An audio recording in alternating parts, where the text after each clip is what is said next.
Hey, hi all. Am I audible, guys? Could you please confirm? Yes, sir. Yes. Okay, thank you for confirming. So we are going to start. So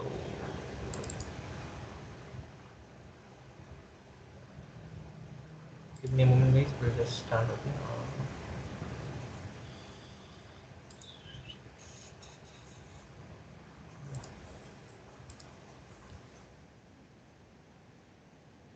Yes, first of all, thanks for joining this call. And so before I start, let me give you my introduction. So my name is Danish, and I will be the instructor for this course. And like I joined this IT industry in the year 2011. So this is 25. I've almost 14 plus years of experience, and in this 14 years, I have worked on many technologies, right? And currently, I am working for a data analytics engineering team. We are working on GCP, and on GCP we are doing several things, including AI, machine learning, Spark. So yeah, so that was a brief introduction, and so coming to this Spark, right? So this is an like a high level overview of the syllabus what we are going to cover. It's not possible to cover in a single PDF because there are a lot of subtopics, and it does not make sense writing. For example, I will tell you, like, in this one, Spark data frame and SQL, right? So in this I can write, we will do 100 100 coding examples, right? But it does not make sense writing each and everything over here. So whatever was the important topic, I just summarized it. Okay. If you guys have any doubt or any questions regarding any particular topic, you feel free. You can you're free to ask me. Okay. So uh, we will start with an overview of big data, and how Hadoop came, and then how Spark right now is in demand data processing, what we are seeing.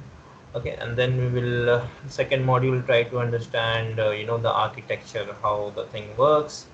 Then module 3, module 4 will be basically on lot of coding examples that we will see. Module 5 will focus on Spark UI, how we see the jobs, how we can optimize, and what happened, what are stages, shuffle, these things will focus on. Module 6 more will be on performance tuning, and then module 7 will try to set up a cluster with maybe multiple nodes, a multiple system, and try to run and see like how in real time how we execute it. And in this module we are going to see some common issues, and then some common interview questions, and many more things. Okay, so this was just a very high level overview. So far, guys, so let's make this session interactive. I don't want it to be one way. You all have the freedom to ask any question, to interrupt me. Okay, so far, guys, is it clear? Any doubt, any questions?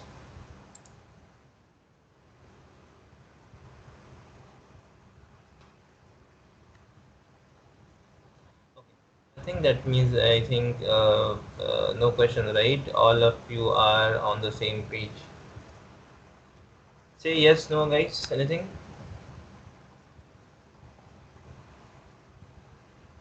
Hey, Danish, Yes. one. Yes, around. Yeah, you have any questions? Yeah, I have a question on module 3. Module 3. Yep. Yeah. Module 3, second line, it says reading and writing various formats, CSV, JSON, Parquet files. Yep. Will you also be connecting with a data source, maybe a database or let's say, a data warehouse or a lake house, something of that sort? Yep. Yep, we can connect to a database as well. Or if you want, we can connect to, let's say, uh, maybe not over here, because some, if you're connecting to a data, let's say a BigQuery, right? So that because then you need to have yeah, that I can show, maybe not in this module, but maybe in this module we will show you how to connect. But it's like just like for naming, it should be one etc over here, so that uh, like more sources. I just gave three names, but it will be like we can just give here, maybe in this, right? So just a moment, guys. So we can give here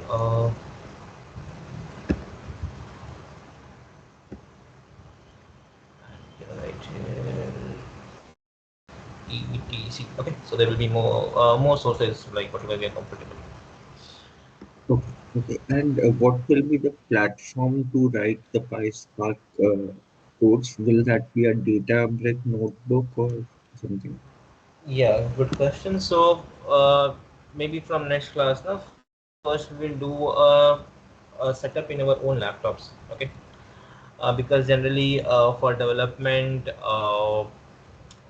we run in a single node cluster. So based on our local, we can do a setup. We will work over there. Also, uh, if you guys have a credit card, you can do the setup in GCP. In GCP, when we come to module 7, right, we'll show you how to set up a cluster in GCP. Okay, so it won't charge anything. It needs a free account only. So we can practice over there as well. We could have practiced in Databricks Community Edition, but unfortunately, they are removing the Community Edition. If you are signing up now in Databricks, it will be a free edition. And one drawback over there in the free edition is you won't be able to see the Spark UI.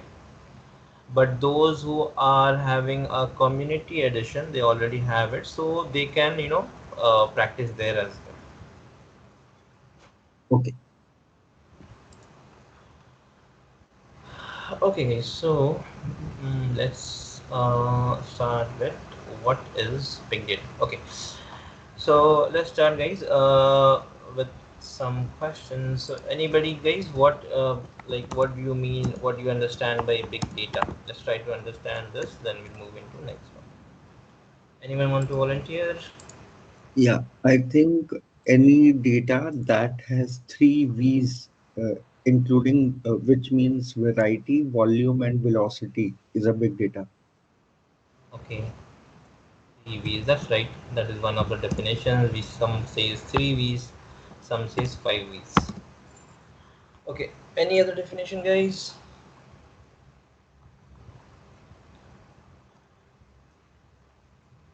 Okay. So before understanding big data, right? So let me open this. So let's understand like what big data is, how it is important to data engineers.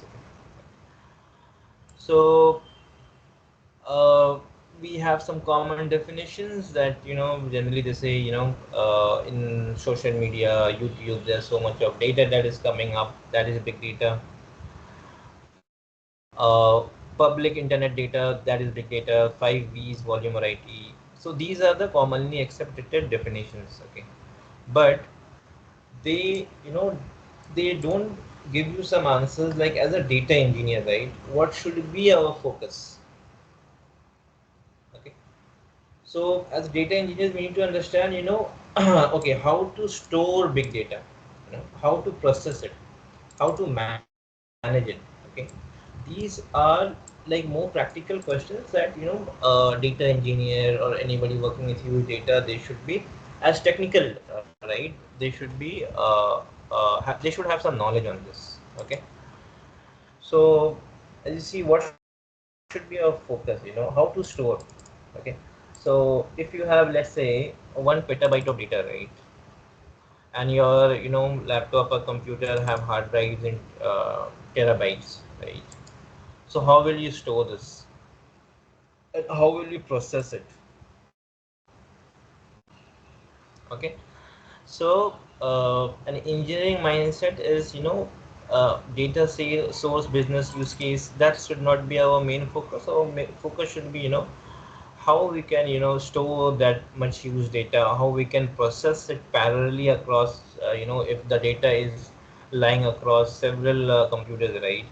How do you work on the data in a parallel way? How to get the you know uh, uh, how to make it how to uh, come to a decision making thing from that data, how quickly to process it. Okay, so these should be our main focus.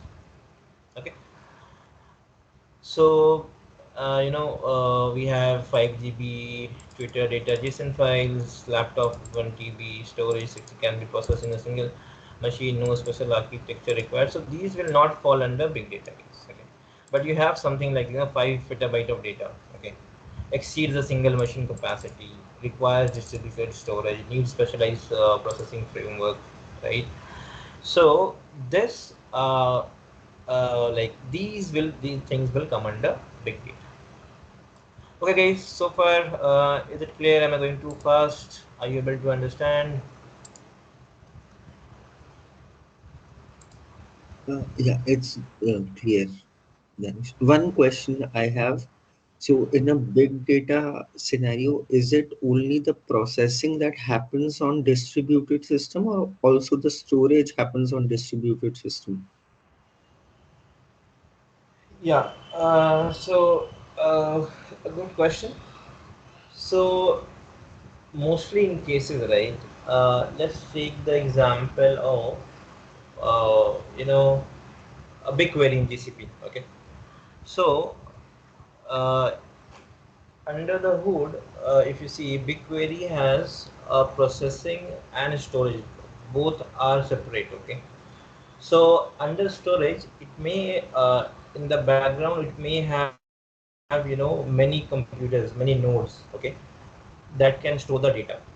So it's not necessary that the data, only the processing is happening in a distributed fashion. The data is also stored in a distributed fashion. Okay, because if the data is not stored in a distributed fashion, it won't be possible to split the data across several machines, right? The data should also be splitted. So the data might be in a single machine, the data might be splitted across multiple machines, or in the same machine, the data can be splitted into smaller parts. That we will understand after a little while when we uh, learn about distributed computing.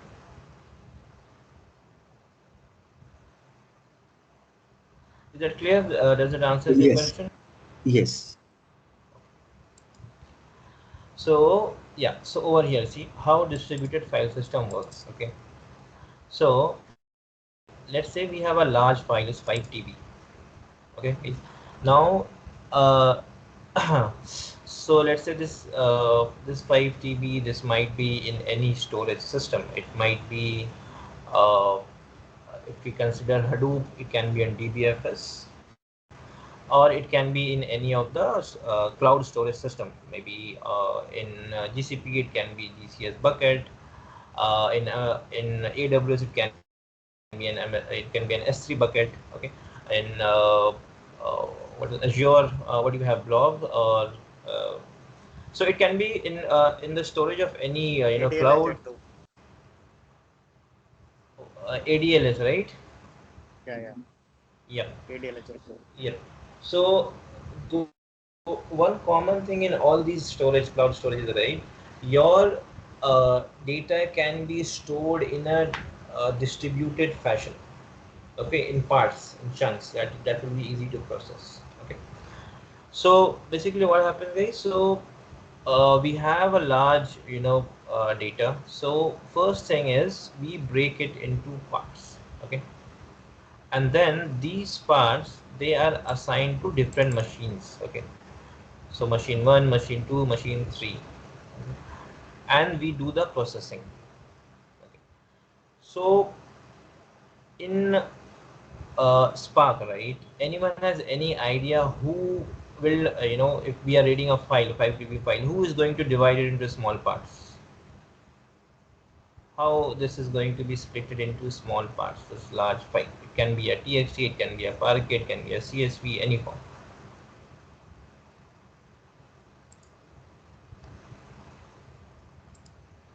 Anybody, guys? Anyone want to guess?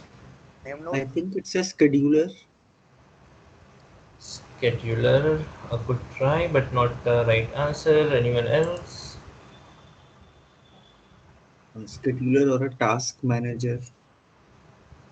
Task manager. Okay. No, guys. So that is not the answer, but we will come. So I don't want to tell it now, but when we come across that, we will get to know. Okay. So see, important thing here is, uh, see, this data is splitted across multiple machines. Okay, machine 1, machine 2, machine 3. All this information, right? Which so this file is split into, let's say, 9 parts, right? Now, which machine is having which part? This information is very important. Okay, can anybody tell me why this information is very important, having the metadata, which machine is having which, who is processing which files? Name node. So that we know that which machine has more capacity or which machine is underutilized, so that new or more tasks can be assigned to that machine. Right, that is correct answer. Any more? We have more answers for this, more than one answer. You mean to say like which machine will store the metadata, right? No, my question is why this metadata information is important. Like Because this. because yeah, because the file is stored in the different machines. Okay. Yep.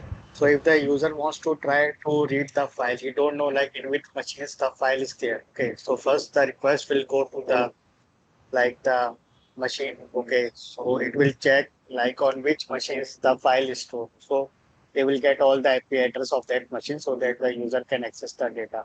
So that the file information, the block size, all these things be like related to the metadata, like the data bound data.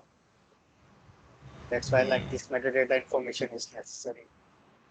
Okay. Because the user Then don't know like on which machines like this no, the file is stored. Yeah. yep. Actually, this information, right? Who is processing which? The user does not needs to know this. Okay. The user is going to write a code, and he will not be seeing, like, how many parts it is divided. He will just write, let's say this is an a file which is containing all the employee information. The user is going to write, okay, filter me all the employees who are working from Bangalore. Okay, that user, he, because that will make it more complex. It is hidden from here, like how many parts this is divided, which machine. Okay, so that is not the answer. The most important thing is, what if one of the machine one crashes? Okay, the machine one is not responding. They have finished their work, machine 2, machine 3, but the machine one's work is incomplete. Okay, so if we don't have the metadata, then this information is lost. Maybe more than one machine has crashed, right?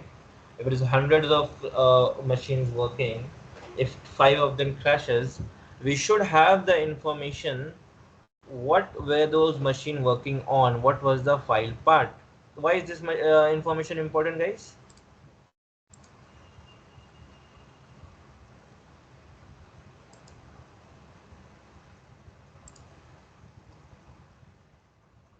Why is this information important? I actually gave the answers. Like if a one machine get not working properly, then Yep. the metadata will be important. Yes, Which because part? then what the person is controlling all the machines, right? In Spark, it is called Spark driver. Okay, this driver will be having all the metadata information. One machine is not working. What he will do, he will see is there any other available machine. Then he will assign the same work to the other machine, right? So that the work is complete.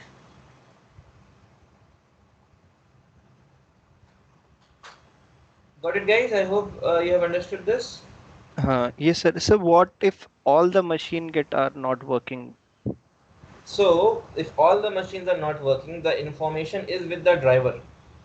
Okay, the driver is having all the. This is a very good question. Is all having all the information. He will complain to the cluster manager who has pinned these machines that your machines are not working. Give me another set of machines.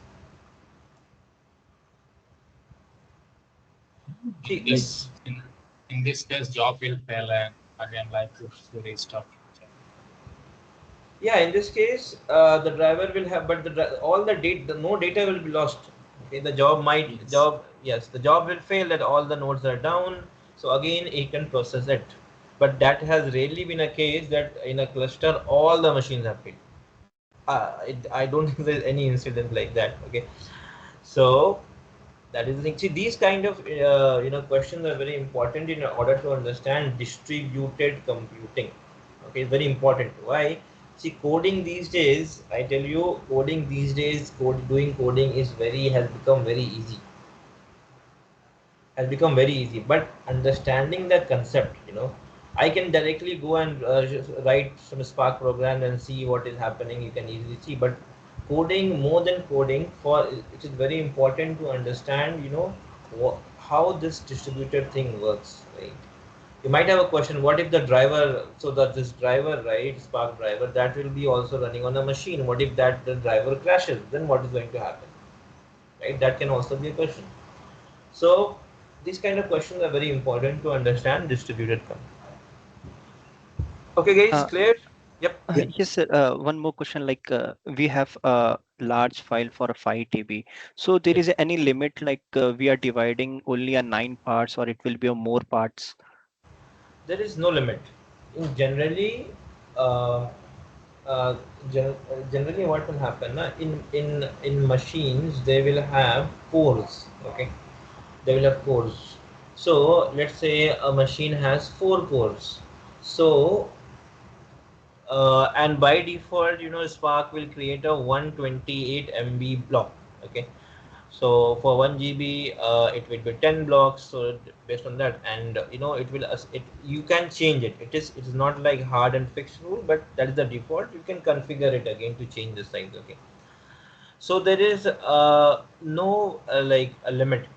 Uh, you can change it. You can play with it. Uh, okay, so one last question. Like uh, for we have machine one. In that machine one we have 147 parts. So these Okay. parts will be randomly assigned or by some ordered they used to assign parts to a machine. No, initially they will use some technique.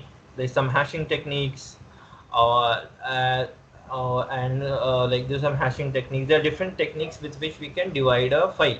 Which let's say the processing engine, there is a Spark will distribute the file. They have some inbuilt algorithm based on that, but it will be random. You cannot guess it initially, like which part will fall into which machine.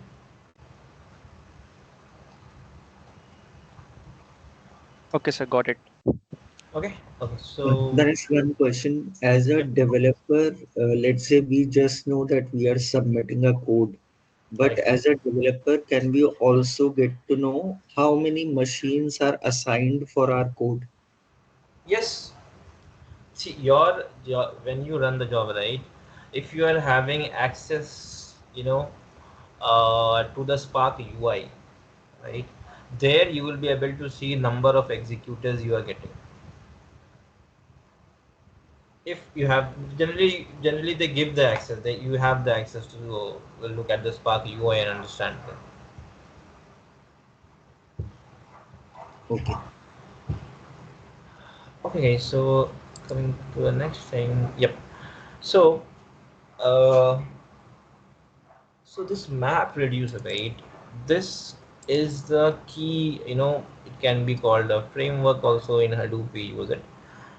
This was the core concept which was developed initially for distributed or computing. Okay. uh, and still, like initially it was used in Hadoop. MapReduce is very famous. Map is one stage, reduce is another stage.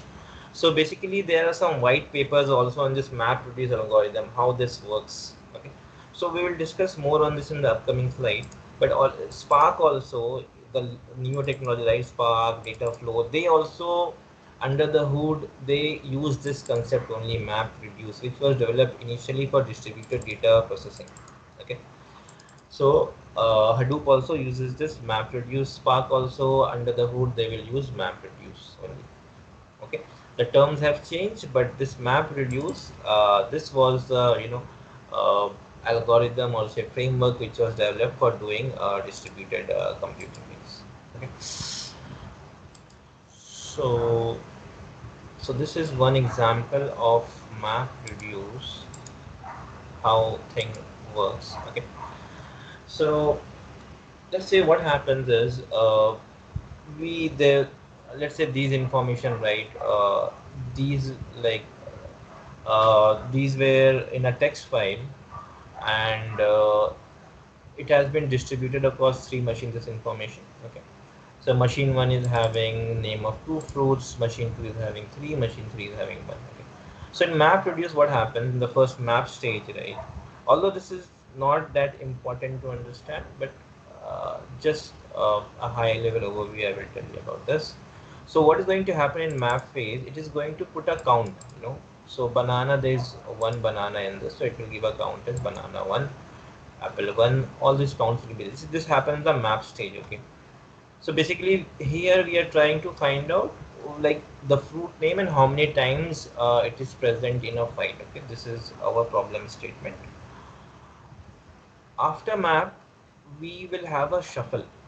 Shuffle means, so data will be, some data will flow from machine 1 to machine 2, some data will flow from machine 1, machine 3 to machine 1, depending on it's kind of, we are doing a group by kind of thing. Okay, so basically, if you see, like all the apples, right, from machine 1, it is coming, from machine 1 it is coming to this, from machine 2 also it is, this was shuffling, guys. Okay, shuffling is like movement. You are moving data, from maybe between different systems, or when we go more technically, it can be between different cores as well. Okay, and this shuffling is a very expensive operation, so we have to use shuffle very carefully, guys. So we have a map, we have a shuffle, and then they do a reduce that gives you the final count. Okay, so apple is occurring three times, this is occurring two times, this is occurring one time. Okay, but what happens in between is there are more stages. Okay, between map, shuffle, and reduce. If we read about the uh, map reduce framework, you will see there are more stages. But in general, so basically map will give you an initial count, then there will be a shuffle, like grouping of the similar things in this in single machine, and then do a reduce, that means we do a count, and this gives us the final result. Okay, so this this is how map reduce works. So uh, yeah, so uh, this is this will take some time to understand, guys, and this is not important right now. Okay, we will understand it more in the like later slides. Okay, so moving to the next one. Okay, so from this slide, we understood, uh, what our concern is as big data engineers, right? Hi Uh, Danish. yes. Yeah. Any Uh, questions? yeah, Danish, I do have one doubt. Can you go Yeah. to that slide right now you are shown for map? Yep. So basically here you want to say whenever we are doing the count in our file, so how it will execute internally. That is the explanation you have done. This is how it happens in MapReduce. MapReduce is Just the framework. go Yep. to below once. Yep. Yeah. So here in stage 3 you have shown the reduce. So here its result showing us apple 3, banana 2 and lemon 1. So that Yep. one is the result you. Okay, if I'm Correct. correct. Right. Yeah. So like the output is like how much count we are getting for the duplicate ones. Like how much time apple is repeating, how much time banana is Correct. repeating, how much time lemon is repeating. So Correct. PySpark, like yeah, PySpark internally executes like that for that result. Um, so see, in PySpark we don't have MapReduce. Okay, so MapReduce is a general concept. It is used in Hadoop. Okay, so in PySpark a similar kind of thing happened, but not in this fashion, where we are giving a one to each count, and then we are doing this. But yeah, so in PySpark also we have something called transformation and action. Okay, we don't have MapReduce, we have something called transformation and action. So there all the operation will either come under transformation and action, and a similar, so there also a shuffle will happen, because this is like a group by, right? So we have to move the data, but this map will have a different name and this reduce will have a different name. Okay, we will come into that. So we are not going into programming now. We just giving you a high level overview of this map reduce. There are two stages. In between there is a shuffle over here. Okay, just want to ask like when that map reduce will happen. No, When when you have to see this map reduce basically, right? Initially they will in Hadoop they will write Java programs for this. Okay, this map will be implemented in a program. Map will have a map function, will have a reduce function. You have to execute it. You have to run the code for that. You have to write the code and run it. okay, okay, got it. Okay. Yeah. Okay. So coming to the um, yep.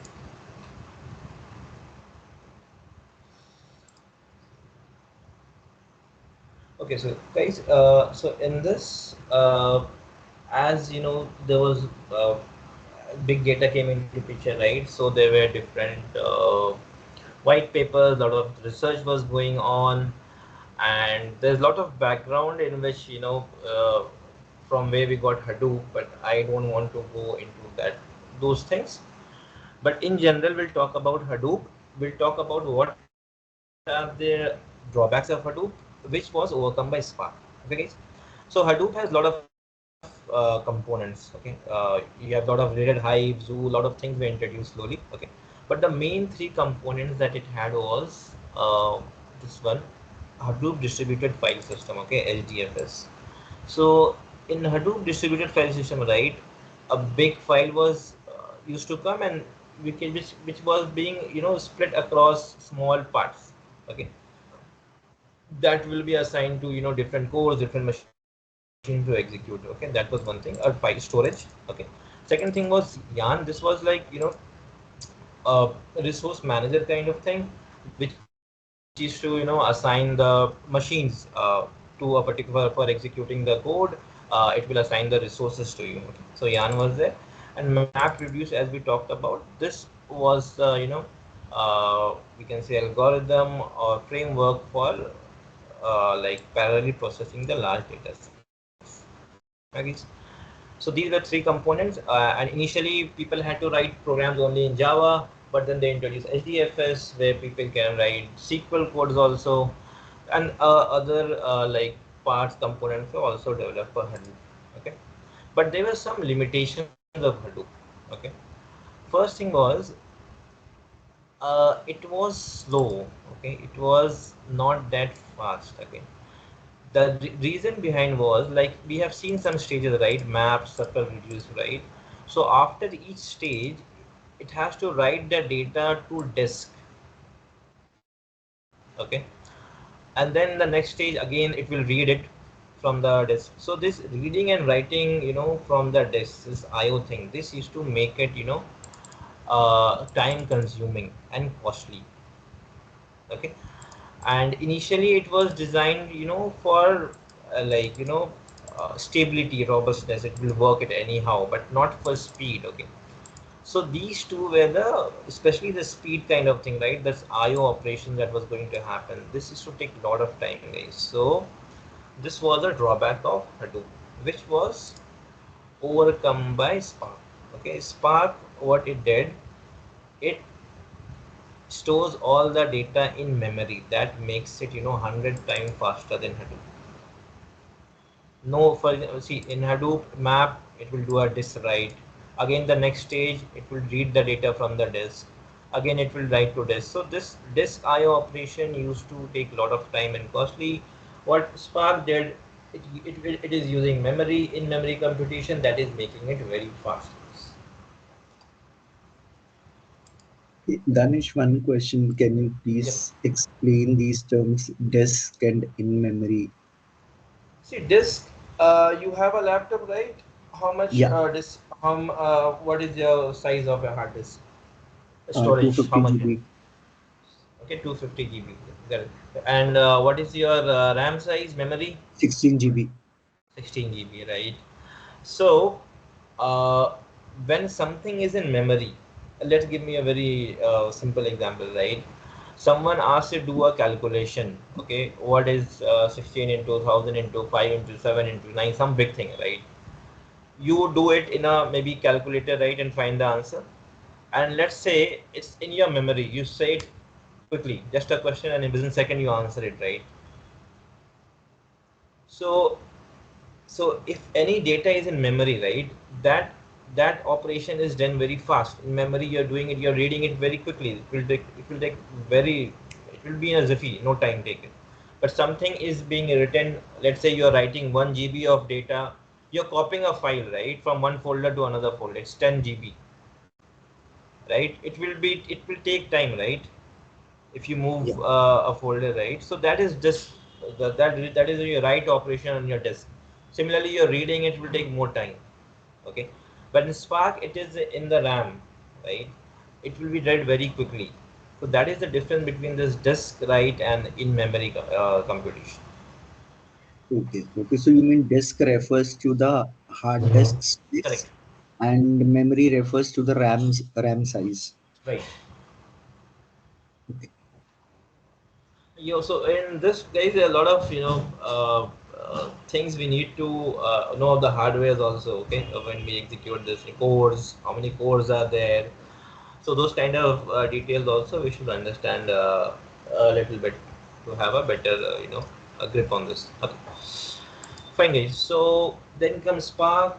So first important thing is in-memory computation, which makes it 100 times faster than disk-based processing. Okay, guys. Second advantage was it's a multi-language support. You can write Spark code in Python, Scala, Java, R, SQL. Okay, it gives you a lot of options. So maybe people from different backgrounds, they can use Spark. That is another advantage. Third and fourth, lazy evaluation.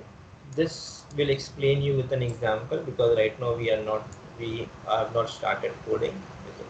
Fourth one is fault tolerance. Okay, this also we will understand when we write the code. Okay.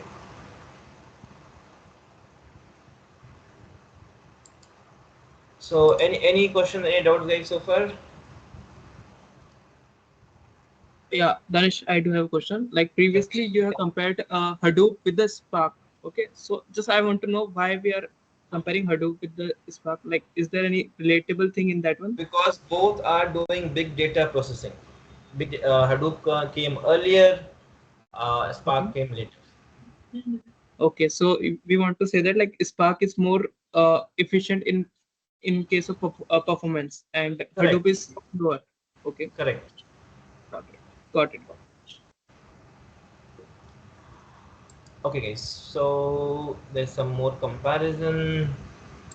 So if you see in memory thing, then there's a disk operation between each step for Hadoop.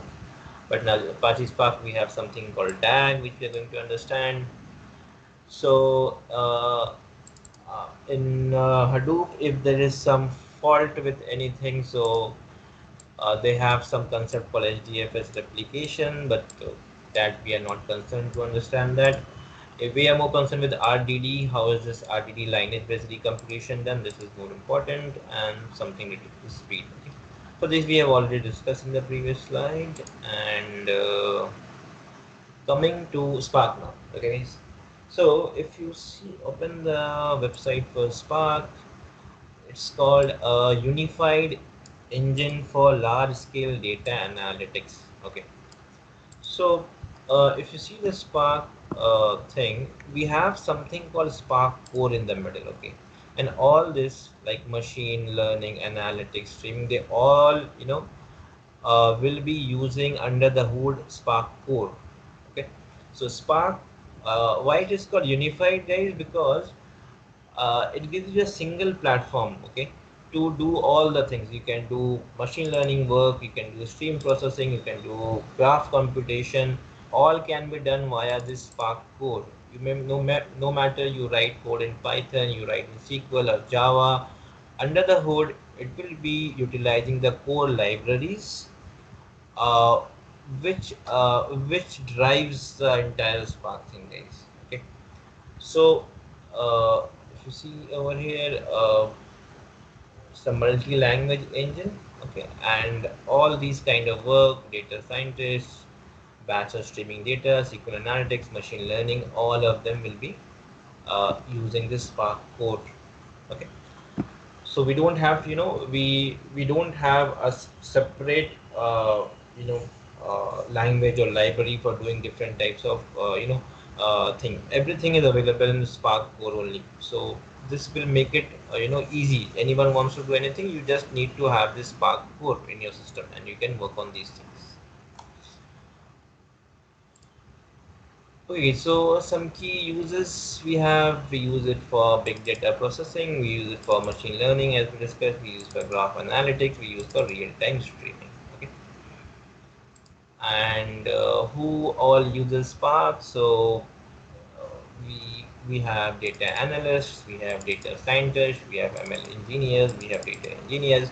So if you have Spark, if you have Spark in your resume, so it will come a common for all these roles. So having Spark will always be helpful for you if you are going into a data field, because some way or the other you will be using this. Okay. Okay, so we have mostly we have understood, we just got some background of Hadoop, limitations of Hadoop, then we started with Spark, and we saw what differentiates Spark, okay, who all can use it. Right. So uh, some advantages Spark we have seen. Where what are the use cases we have seen, Nathan? So if now shall I talk about distributed systems or shall I show you some code? Um, okay. Okay. So maybe we can work on some code. We have 10-15 minutes left. Then. Okay. So I have it installed in my system. Maybe in the next class I will share a document, and you can also have this setup. If you're having any issues with the setup, then we can discuss in the class and fix it. Okay. So are you guys familiar with Jupyter Notebook?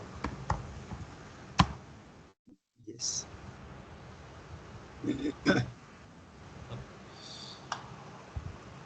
So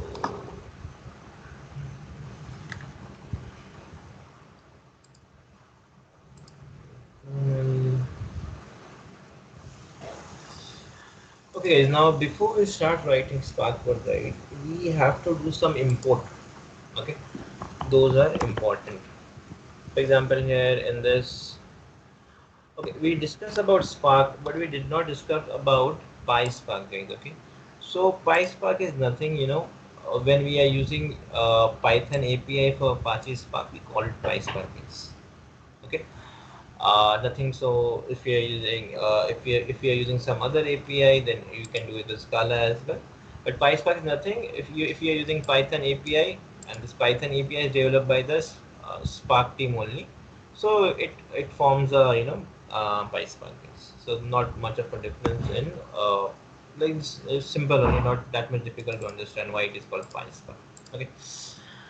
So, and like any information you need, it's always better to go to the official website because they will have the latest and the correct information. Yeah. So before we start, guys, we have to import few things. Okay. So we will do. These are libraries, guys. So even if you don't understand it now, we will talk about these what are the libraries that we use. Okay, so Spark session, guys, this is very important. Spark session is like from where your Spark program starts, you have to use this Spark session. Okay, so yeah, so we need to import this. So we have this Spark session. Once we have imported the Spark session, we will create an object. So how many of you guys know a little bit about Python? Because this import, right? I should dot this syntax we use in Python also for importing any libraries, right? So how many of you have a background in Python? Know the Just a, basics? just a little bit. Okay, but it's always, these days I generally take, a lot of interviews for data engineers as well in my organization. So it's what I would suggest to each one of you, guys, you have to learn Python. It's being used everywhere. Basically, if a candidate is not knowing Python, we outrightly we reject them because that is the demand of the client. They should be knowing Python. On top of it, we look for other things also, but Python and SQL, okay, they have become the the basic criteria that everyone should match who wants to go into data field. So so I would recommend everyone to learn it. Okay, so we are creating an application, guys. If you don't understand this is fine. I will explain all these how we are doing, what we are doing, what are the methods, how to get about this. Okay. I quickly want to show you few things. Okay, so basically, see, first we imported a Spark session, and then we are creating a Spark object with this. Okay, a Spark session object. Sorry. So we get an application called test. You'll see what is the version of Spark installed in my system. It is 3.5.0, and what else? Yeah. Uh, so this Spark is in my local, guys. Okay, so how many cores it will give me? So just a moment. Yeah, uh, task manager, right? So we have performance, and so if you see in my system, guys, I have 4 cores, okay, and 8 logical processes. Okay, so if in your system also, if it's showing 8 logical processes, so you will get here 8 executors you will get. Okay, so you will get 8 executors in this. And Danish, 8 yep. executors means any code that you will run now will be distributed across 8 systems, is it? Yeah, it may be distributed across 8 if the driver feels, if the driver feels, okay, the file what we are reading is too small, I want to distribute it across only one. It is their wish, But but Danish, I max mean, max is con- 8.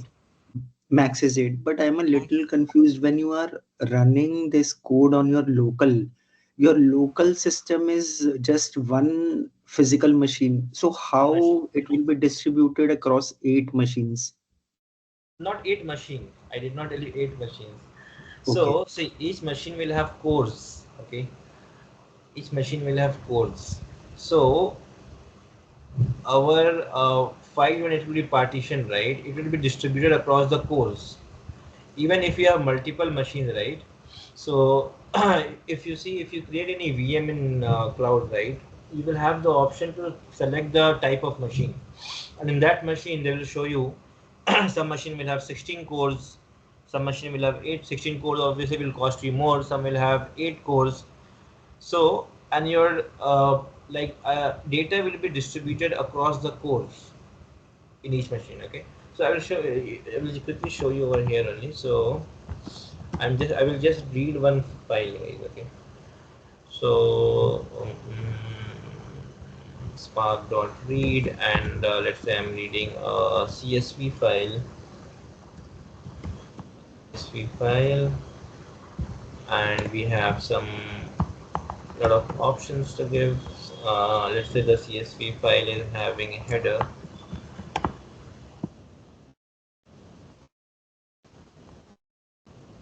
and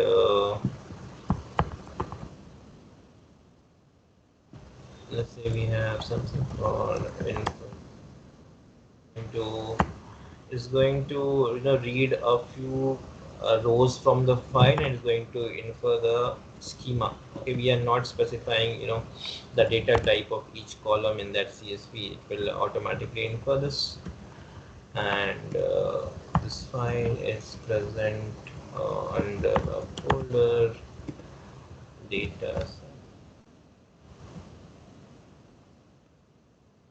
of this. Under dataset we have a file called sf hyphen fire hyphen cons. Okay.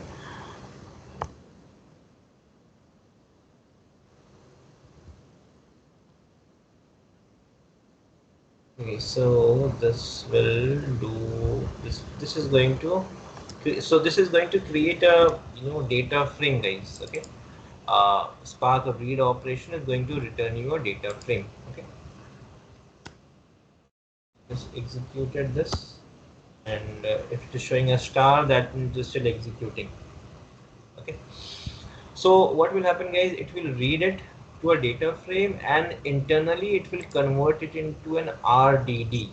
Okay, so RDD is the main thing which which makes distributed computing possible in this RDDs. Okay, we'll talk about RDDs also. So let's say it has read the file. Okay, after reading the file, it will break it into several parts. That is called partition. So if I want to see how many partitions it has created from this file, I will just give this function, and I think there is some mistake, so better use the suggestion. Just give a tab and it will suggest what we can use. So get num partition. Okay. So look, guys, it has read the file and created and made 8 partitions of that file of this file call. It has created 8 partitions. Okay. Now, if I want to see the partitions, what I will do is I will go to the Spark UI. Okay. So for going to Spark UI, we have to go to the Spark context.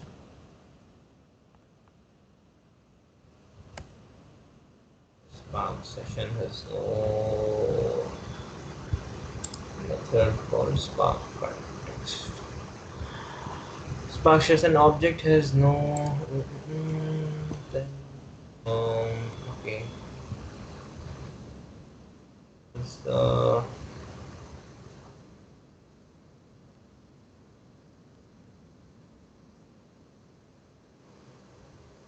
there was some typo. Let's let them suggest only. Whenever I type, I make some typo. So Spark, yeah, this is the one. So if I go here and I open this context, I run this cell. So there's a Spark UI. I open this Spark UI. I want to open in a new tab. So just come down. Yeah, so see, so whenever, uh, so how is this Spark execution happens, right? First of all, we have a job, okay? So in this, it created two jobs for us, but our concern is first how many executors are there and how they are storing it, okay? So I will come here. So in this, if you see, uh, not executor. So yeah, so this up. Yeah, guys. So if you see, there are 8 cores, okay. There are 8 cores, and the number of cores will give you the number of executors, guys. Okay, and where do we get storage? No, not here. If I go to this, I come down to the physical planning. Not this. So maybe I have to run some code on this. Then we can see. Okay, so there are two ways of one is from the UI, okay, and there is one more way of checking the same information through this. So we have this partition size. I can say partition. We go to file df.rdd.gloom.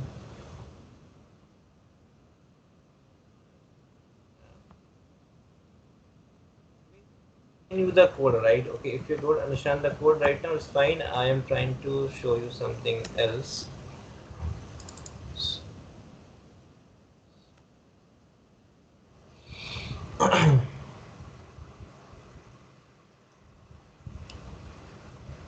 Yeah, so if you see, guys, so so there are like 8 cores available, and this data that is distributed, right?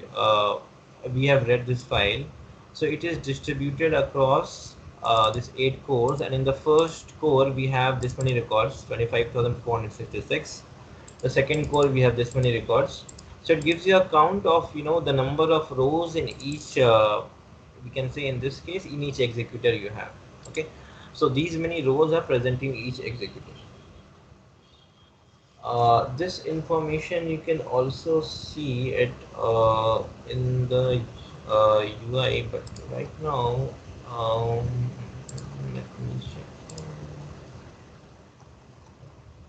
So input size, this is the second one, and so this is a DAG, guys. We talk about DAG, right? So we'll learn about this also, like how is this made and how we can read this.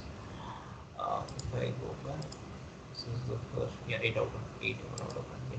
So in this, come down, yeah, guys. So if you see this, so these are the partition size we have, okay. So in the first, we have a file size, so to total, yeah, so we have 5.9 MB in one of the cores, and all the cores are having a size of 5.9 MB and this many records. Can you see it, guys, this one?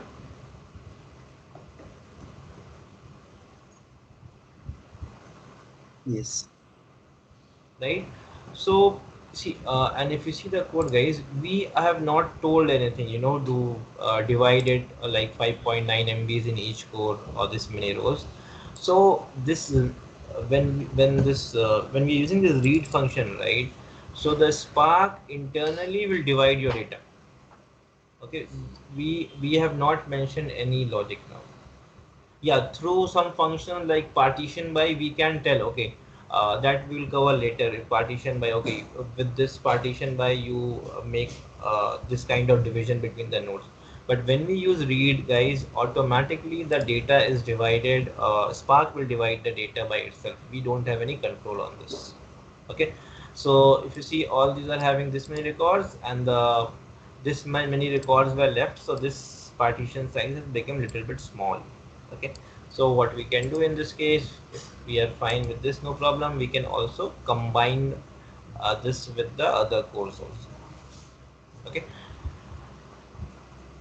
So this is, guys, what is Spark UI is. Okay, so we have jobs, and the job is divided into stages, and this stages is divided into something called tasks, and task is the most granular level, like of a job. It is divided into stage and then task. Okay, this is the more, and this task is assigned to each core of a machine. Okay, task is the smallest unit of Spark execution. Okay. Okay, so I think we already running out of time also, so we'll stop here right now. Okay. So just wanted to show you how, after reading the file, how the data is divided between different cores. Now if we run some operation on this, right, we do a filter.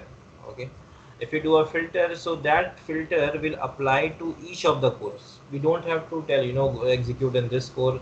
So in each core data frame, the Spark automatically will execute our operations on each of these executors. Okay, so this is how, our data is divided into different partitions, and when we perform some operation, that will also be working on each of these cores. Any question, guys? Anyone? So, sir, uh, do we need to have any prior knowledge like Hadoop and Spark, or we are going from scratch? No, for Spark we are going from scratch, but to understand it better, right? Like just how I use this, Spark session. Okay, how I am creating a Spark object. So might have a question: what is an object, right? What is a class, right? How are you importing this? To understand this, Python, you should know the basics of Python. And yeah, if you know the basics of SQL also, that is good. Only these two is the requirement. Even if you are not knowing the basic, but if you are ready to, little bit, we don't need that much in detail knowledge of Python or SQL, but if you know the basics, that should be. Are we going to do any project in this? Yeah, towards the end, we will be doing a project as well.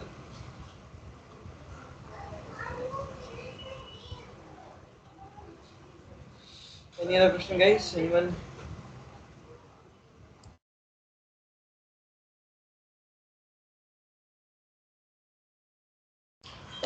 Okay, guys. If no questions, then I think we are good and we can wrap up the meeting. So, guys, those who are interested in enrolling, they can reach out to Tanvir sir, right? He's taking care of this, and like the